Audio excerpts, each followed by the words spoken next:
بسم الله الرحمن الرحيم. الحمد لله رب العالمين. الصلاة والسلام على رسول الله وعلى آله وأصحابه أجمعين. أبليين إسلاما بكجر تمرتي سلامتان إسلاما إثنرت هاجراتو. السلام عليكم ورحمة الله وبركاته. إرجمان ربي صلى الله عليه وسلم كلكم راع وكلكم مسؤول عن رعيته جان. Isinun dinuu tiisiteedha waan tiiserraa ni gaafatama. Abbaan manaa mana isaatiif tiisiteedha waan tiisurraa ni gaafatama. Akkasuma haati manaa ilmaan siitii fi qabeenya abbaa manaarraa tiisiteedha irraa gaafatamtii janduba. Kanaafuu obboleeyyan Islaamaa yeroo hundatti ilmaan keenya Quraana barsiisuun, amantii Islaamaa barsiisuun, akkasuma afaan salaataa barsiisuun nurratti haa jiraatu. Asuma mirga kiyya kanaan tana biratti argamtu aadde Mashkuura Abdullahi Ahmad Janini intalatiyya Mashkuura Abdullahi Qur'aana Faatihaan beeketi. Mee alhamdulillahi rabbil alamin inshaallah isin afeerti inshaallah. Bismillahirrahmanirrahim.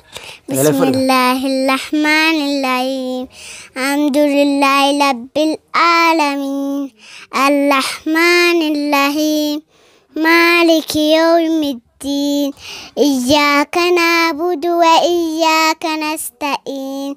اهدنا الصراط المستقيم صراط الذين أنعمت عليهم غير المغضوب عليهم ولا الضالين. آمين. ما شاء الله مشكورا إنه كانت قرآن أكنا جوجودي تكشو غراجة شتو رافه Faatihaan siiraan qabdu malee apostodha. Kanaafuu obboleeyyan gamanumaan gaa carraa wanni walitti dhaammannu ijoollee teessan yeroo boqonnaa keessanii akka Quraana barsiiftan keessattuu haati ilmaanii haati warri Rabbiin ilmaan si badhaase ilmoo warri Rabbiin si badhaase yaa ummaa haadha ilmaan Rabbiin si kanne hadaraa ilmaan kee Quraana barsiisi.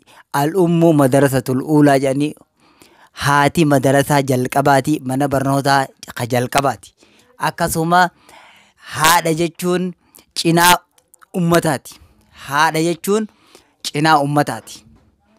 Kanaafuu obboleeyyan Quraana haa barannu, Quraana ijoollee teenya haa barsiifnu, afaan salaataa haa barsiifnu. Ijoollee teenya yoo daa'imummaan waa barsiifne waan daa'imummaan barsiifne san duuba hin irraanfatan jechuudha.